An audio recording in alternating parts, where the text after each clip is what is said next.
Hello friends, and welcome back to another video, and a special big hello if you are new. After a long hiatus for the holidays, I am back and I'll be sharing with you the books that I read in December today.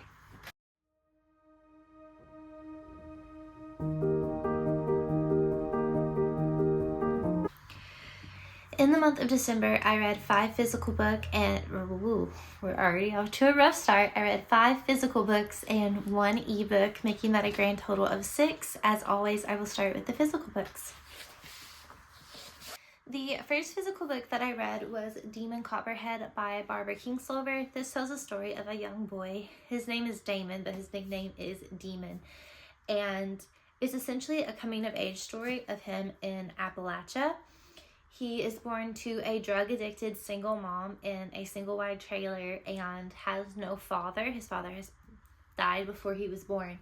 Demon is thrown in and out of different foster care homes throughout his childhood, and he does have like a rise to stardom in high school, kind of small town stardom, if you will, due to playing football. He has a football injury which kind of derails his life and causes him to make a detour to the path that he was leading.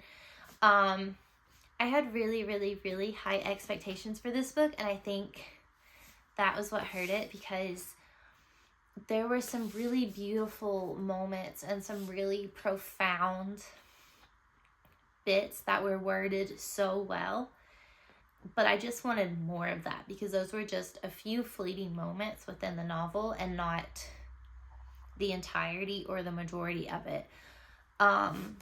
When I first started reading this book, I compared it a lot to Betty by Tiffany McDaniel, but after finishing, I don't see that comparison a lot. I feel like Betty really overcomes a lot of the adversity that she faces and is doing her best to break kind of those more generational curses, whereas Demon is barreling head on into them. And I understand that that is probably essentially part of the plot, but I would have liked to have seen more resilience from him.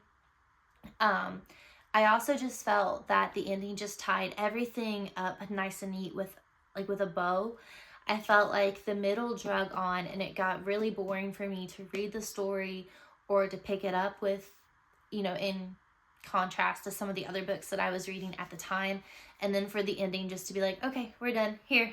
That kind of took it away from me. So I don't know. I think this book is an important book. I think it brings awareness to how pharmaceutical companies pushed opioids into the Appalachian region, and I think there's a lot of really rich history and some really beautiful prose. But overall, the story was just lacking for me, and I just felt a little bit disappointed by it overall. But, maybe it just wasn't the right time in my life to read it. I don't know what it was. The next book that I read is A Soul of Ash and Blood by Jennifer Armentrout. This is the 5th book, I believe, in the Blood and Ash series. This is a retelling of book 1 through a different character's point of view. And I don't want to go into detail of it just because if you want to read the series or if you're in the midst of the first book or something, I don't want to spoil anything for you. This book is not really necessary to the plot of the series, but I really did enjoy reading this one. I really love the characters in this series, and it was really nice to have the first book through a different character's point of view. I also read the first book, it was fall 2023, so it's been a while for me, so it was nice to have this refresher as I've been reading the series. A little bit does happen plot-wise that will pertain to the next book or tied in with the prequel, but it was the very tail end of it, and I feel like the next book will kind of touch on that in the beginning. So if you wanted to, you could probably skip this one. But I would say if you're 5 books deep into the series, you're probably enjoying it and the characters, so you'll probably want to read it. But for some reason, if you wanted to skip it, I feel like you totally could, and it would get you through. You would get through the series just fine. Next, since it was the month of December, I read 2 Christmas books. The first is Faking Christmas by Kerry Winfrey. It tells the story of a young woman named Laurel who consistently derails her life by her poor decisions. She is currently working at a tourism magazine and is working, she's their social media manager. But she also gets to write some different articles on this farm that she lives in. But it's not actually her farm, it's her twin sister's farm. So events happen. Her boss's wife leaves him right before Christmas, and he somehow kind of invites himself to go with Laurel to her family Christmas.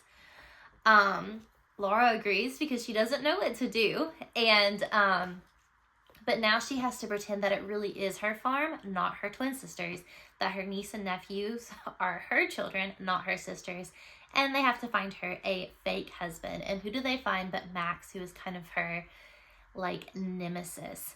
He is her brother-in-law's best friend, and they have a very like Mr. Darcy, Elizabeth Bennet type of relationship where they had a misunderstanding because Max did not want his best friend to marry her sister, and now she truly despises him for it. This was cute. It was just a fun rom-com. There are a lot of like classic Christmas references. It references like a lot of classic Christmas music and a lot of classic Christmas movies. And I don't know, it was just sweet and fun, but all in all, it was just okay. It wasn't anything like super profound or special. The next book that I read was Letters from Father Christmas by J.R.R. Tolkien. Oh my gosh, this book was amazing. I've wanted to read this book for so many years, and I kept putting it off. And I'm so glad that I read it. I read half of it on Christmas Eve and then half on Christmas Day. And I wish I would have just sat down and read it the whole month of December. And I think I will end up rereading it every year if I didn't mention that already. And I will definitely like just drag it out throughout the month of December because it really puts you in the Christmas spirit. Basically, Tolkien wrote letters. So his children wrote letters to Father Christmas, wrote letters to Santa as children do. And he wrote back as Father Christmas. At the beginning when his children are younger and it's just getting started, they're very short letters. But as they go on, they are quite like lengthy letters here. And Father Christmas sends, let me find one, but Father Christmas sends him, Clipping's playing, I'm sorry, but sends them like drawings of the events at the North Pole. There is a polar bear who is like Santa's helper. Clemmy, can you give me one more minute and then you can bark? Come here. But he has this polar bear who helps him, and he's really just constantly into mischief and creating trouble. There are goblin wars. It is just so, oops, gosh, I'm a mess. It was just so exciting and childlike and full of wonder, and I enjoyed it so much.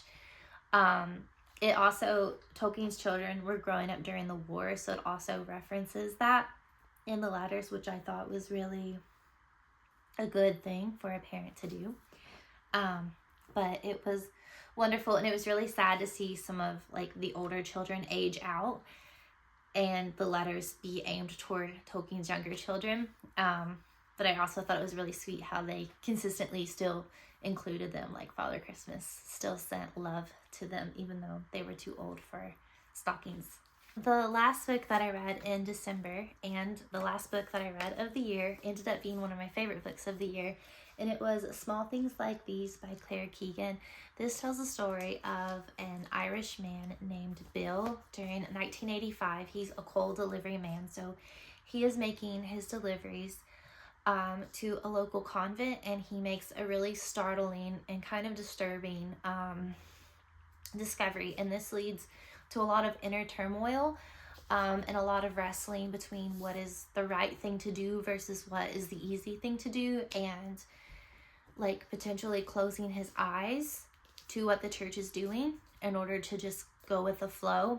It's also set against the backdrop of Christmas, which I think was just a really great creative choice to have Christmas and it be getting closer to Christmas and everyone being so happy and cozy for the holidays, but then our main character has this like dark thing looming over him that just gets heavier and heavier as Christmas approaches. This book touches on Magdalene laundries, and just in case you aren't aware, because I didn't really know a ton about Magdalene laundries, they were essentially where they took unfit women and were enslaved by the Catholic Church. These women were oftentimes victims of abuse, and were literally just enslaved. And these happened in many places throughout the world, but I think it's a lot darker of a story in Ireland because the Irish state was involved. But it is heavy within that, but it's more of just like showing you this tragedy and this atrocity that happened to women and children without like rubbing your face in it and really like being graphic or traumatic with it. I think this is one of these books that everybody needs to read because it just makes you so much more aware of this horrible thing that happened, like I said, not just in Ireland, but all over the world. And when I was reading about them online after I finished this book, I read that the last one didn't even shut down until 1998. So it's really not that far removed from history that this was happening. And it's definitely something that I want to learn more about. So if you have any recommendations of books or films or anything like that, then please let me know. But you should definitely read this one. And I think reading it around Christmas time is the perfect time because you have that season of charity and then you have this like atrocity happening too. So definitely read this one. The last book that I'm going to talk about was actually the first book that I read in December, and it was the Amazon short story by Fredrik Backman. It is, I think it's called The Answer is No. It's been a hot minute since I've read it. Basically, it tells the story of this young man who is isolated from everyone around him. He chooses to isolate himself and to not have relationships or to interact with other people. He feels that it makes life a lot easier and less messy, and there are less emotions, which is what he is all about. A series of very quirky things happen in his apartment complex, and it forces him to interact with those around him. And as he's doing this in this like very like whimsical, just kind of out of this world like chain of events that is happening, he begins to realize that community is important and that life is better with relationships and people around us. Fredrik Backman is one of my favorite writers. He is an auto-buy author for me, so anytime he has anything coming or being released, I'm going to buy it because I love the way that he writes about humans and their interactions and their feelings with one another, and he does it in such a whimsy and quirky way, all with the exception of Beartown. Beartown's quite a heavy series, but also very important. I adore it, and this just had everything that I love from Fredrik Backman's writing combined into this little short story, and it was amazing. Thank you guys so much for being here and listening to me babble on about books. It really truly means the world to me. I know that my corner of the internet is so tiny in comparison to other like booktubers, but the amount of joy that it brings me to see that someone besides my two friends that are subscribed to my channel like my videos, like that means so much to me. Or that someone new has subscribed and cares about the books that I read or has similar reading interests to me or finds something that I do cozy or comforting. That just means so much to me, and I just really want you to know that I appreciate you and your time so much. But yeah, I'm not gonna blab on about that, especially because Clementine is desperate for attention. But anyway, thank you so much for being here, and I will see you in my next video within a day or two, which will be my 2024 favorite reads of the year. Bye.